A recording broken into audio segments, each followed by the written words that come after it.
focus on three things of success at Air New Zealand. One is our culture within our organisation, and we're in a top quartile in the world of the best companies in the world.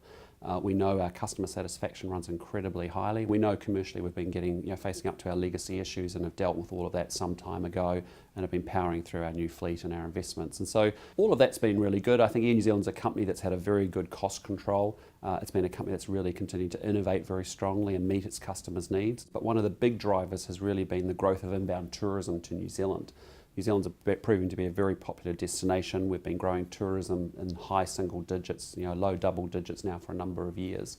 And at the same time, the New Zealand economy is performing incredibly well, and so we've got about an 8% growth in outbound travellers from New Zealand going out into the world as well.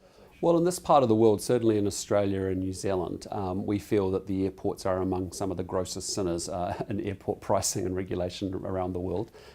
With our Airlines for Australia and New Zealand formation, which is all the airlines across Australia and New Zealand coming together, we're putting immense pressure on both the governments of Australia and New Zealand to think about regulatory reform.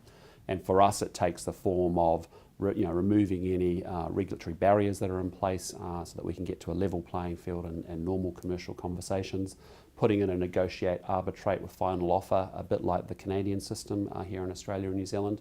And the third piece really is around making sure that we can actually resolve this dual till issue, which is we still have a dual till operation in airports here in this part of the world, and we think that should be a single till and a single economic entity. Here in Australia, mustard seed is a very interesting sort of candidate feedstock for biofuel.